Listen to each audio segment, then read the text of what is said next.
रेहाना और रवि की शादी के वक्त रवि के पास कुछ नहीं था। रेहाना, तुमने मुझसे शादी करके एहसान किया है। मुझसे ज्यादा तो तुम कमाती हो।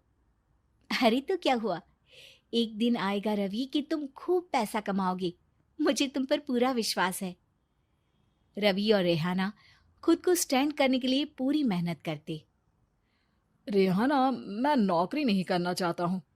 तो कोई बात नहीं, मैं नौकरी करके घर चलाती हूँ, तुम बिजनेस सेट करने की कोशिश करो। एक दिन रेहाना, तुम जानती हो, मैंने जो विज्ञापन बनाने वाली कंपनी खोली थी ना, उसे बड़ी ब्रांड का ऑफर आया है। अब हम लोगों के दिन ब्यारे न्यारे हो गए हैं। मैं जानती थी रवि कि एक दिन तुम सेटल हो जाओगे। रवि का काम अच्छा चल जाता है। एक दिन वो रेहाना से कहता है, रेहाना, अब हम लोगों का बच्चा भी हो गया है। बहुत छोटा है वो। उसका ख्याल कैसे रखेंगे हम?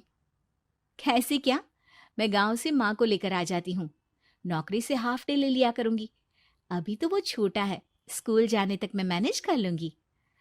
देखो रेहाना, मैं अब अच्छा कमा रहा हूँ। तुमको नौकरी करके परेशान होने की कोई जरूरत नहीं है। अरे कैसी बात कर रहे हैं, मैं अपनी लगी लगाई नौकरी कैसे छोड़ दूं? और मैंने तो सुना है हम लोगों को कुछ ही महीनों में सरकारी नौकरी मिल जाएगी। सरकारी नौकरी में कितना कमा लोगी? उतने में तो मैं ड्राइवर रख लूंगा। रेहाना को रवि की बात का थोड़ा बुरा तो लगता है। कम से कम मेरी नौकरी की इतनी बेइज्जती मत करो। भूल गए, इसी नौकरी के बदौलत तुमने अपना बिजनेस खड़ा किया है। अरे वो तो मैं किसी के भरोसे भी कर लेता। देखो, अपने बच्चे को संभालो, घर का काम करो। अब बाहर जाती तुम अच्छी नहीं लगती हो।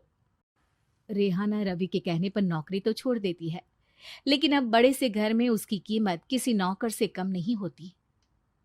एक दिन रवि का दोस्त आता है। भाभी, हम लोग तो आपको तब से जानते हैं जब से आप लोग शादी होकर इस शहर में आए थे। आपकी बदौलत ही सारा बिजनेस खड़ा हुआ है। ये किस्मत तो आप ही की है भाभी। हाँ हाँ भाई, हमारी मेहनत तो कुछ है ही नहीं। अरे होगी, लेकिन भाभी की किस्मत के आगे कुछ नहीं। दोस्त वहां से चला जाता है, लेकिन रवि का गुस्सा सातवें आसमान में होता है। देखा कैसे बोल रहा था? अरे बिल्कुल अच्छा आदमी नहीं है ये। कैसी बात कर रहे हैं आप? प्रशांत भैया तो बहुत अच्छे इंसान है रवि। कैसे उन्होंने हमारे मुश्किल वक्त में हमारा साथ दिया था। अरे था पैसा तो साथ दिया, नहीं तो कौन पूछता है? रवि का व्यवहार पैसा आते ही अलग हो गया। वो बंदे को बंदा नहीं समझता। घमंड से घिरे रवि ने तो एक दिन हद ही कर दी। रेहाना, मैं अब तुम्हारे साथ नहीं रह सकता हूँ। क्या क्या बकवास कर रहे हो रवि? क्या कहना चाहते हो? और क्यों नहीं रह सकते तुम मेरे साथ? देखो, मुझे कोई और पसंद है, और उसने साथ रहने पर बस यही शर्त रखी है कि मुझे तुम्हें तलाक देना होगा।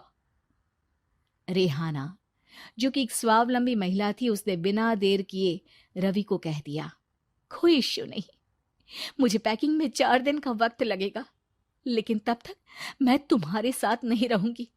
4 दिन के लिए तुम कहीं और शिफ्ट हो जाओ, मैं घर से निकलूंगी तो बता दूंगी। रवि घर छोड़कर चला जाता है। रेहाना को दुख होता है, वो रोती है, लेकिन व्यवहार से स्ट्रांग रेहाना को पति के वापस आने का और उसे सबक सिखाने का पूरा भरोसा था। फिर एक दिन, अरे शुशिका, कब शादी करोगे तुम मुझसे? यार मैंने तो सोचा था तुम शादी से पहले मुझे विदेश लेकर जाओगे, महंगी कार दिलाओगे। अरे सब दिला दूंगा, लेकिन पहले मुझसे शादी तो कर लो। हाँ हाँ, क्यों नहीं। मैं कुछ दिनों के लिए अपने मम्मी पापा के पास जा रही हूँ और लोगों से अपनी शादी की बात करूंगी। अरे शुशिका, कैसे रहूंगा मैं तुम्हारे बिना? अब तो शादी ही होने वाली है हम लोगों की। शुशिका रवि को छोड़कर चली जाती है। रवि घर आता है, जहां रेहाना को ना पाकर उसे सब अजीब लगता है। घर तो रेहाना के बिना कुछ नहीं है। बच्चे की याद भी आ रही है। चलो एक वीडियो कॉल कर लेता हूँ। रवि रेहाना को वीडियो कॉल करता है, लेकिन रेहाना फोन नहीं उठाती। रात को सोते वक्त मन कर रहा है मुन्ने को गले लगा लूं। चलो कोई ना, शुशिका से शादी के बाद मेरे और भी बच्चे होंगे। अगले दिन रवि ऑफिस जाता है, जहां टीना खड़ी होती है। सर, आपने अपने नए ऐड के लिए मॉडल की रिक्वायरमेंट डाली थी ना, मैं उसी के लिए आई हूँ। रवि टीना को देखकर खुश हो जाता है। अब शादी हो गई है तुम्हारी? नहीं सर, बस अच्छा सा हैंडसम और अमीर लड़का देख रहे हैं मेरे मम्मी पापा। रवि के दिमाग से तो टीना को देखकर शुशिका का ख्याल भी खत्म हो जाता है। अरे यार, ये लड़की मिल जाए कितनी सुंदर है। शुशिका तो इसके आगे कुछ नहीं है। आ, अब क्या तुम्हें ऐसा नहीं लगता कि मुझसे मिलकर तुम्हारी ये खोज खत्म हो गई है?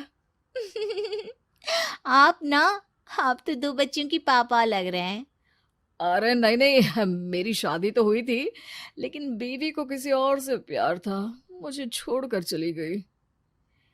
खैर, टीना की दोस्ती रवि से हो जाती है, लेकिन 1 महीने बाद शुशिका रवि के पास वापस आती है। मेरे मम्मी पापा तुमसे मिलना चाहते हैं, लेकिन उन लोगों को ये मत बताना कि तुम पहले से शादीशुदा हो, और हाँ, शादी से पहले अपनी सारी प्रॉपर्टी तुमको मेरे नाम करनी होगी।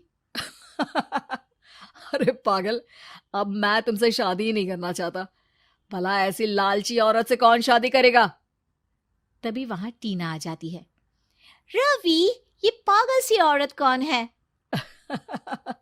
देखो, तुमने ही कह दिया ना पागल, तो पागल ही है। पता नहीं कौन है, कह रही है शादी कर लो, लेकिन शादी से पहले अपनी सारी प्रॉपर्टी मेरे नाम कर दो। बोल तो सही रही है। वैसे तुम जानती हो, मेरी एक सहेली है, उसके पति ने उसे पैसा आते ही छोड़ दिया, जबकि उसको खड़ा करने वाली ही मेरी सहेली थी। और मुझे भी भरोसा नहीं है। अगर मैं भी तुमसे शादी करूंगी तो तभी, जब तुम मेरे नाम अपनी सारी प्रॉपर्टी कर दोगे। अरे हाँ हाँ, क्यों नहीं, बिल्कुल कर दूंगा। रवि और टीना की शादी की तारीख तय हो जाती है। वो अपनी सारी प्रॉपर्टी के कागज लेकर शादी वाली जगह पर पहुंचता है, लेकिन वहां टीना आती नहीं। रवि टीना को मैसेज करता है। कहाँ हो? सॉरी, मैं तुमसे शादी नहीं कर सकती, मुझे तुमसे भी ज्यादा पैसे वाला मिल गया। रवि को गुस्सा आ जाता है। वो गुस्से से सारा डेकोरेशन तोड़ रहा होता है कि वहां रेहाना आ जाती है। सर, क्या हो गया? क्या डेकोरेशन पसंद नहीं आई आपको? अ, तुम यहाँ क्या कर रही हो? मैं यहाँ की डेकोरेटर हूँ। क्या आपको पसंद नहीं आई यहाँ की सजावट? रवि दौड़कर रेहाना के गले लग जाता है। मुझे माफ कर दो रेहाना। रवि रेहाना के गले लग जाता है और रेहाना टीना को थैंक्स का मैसेज करती है।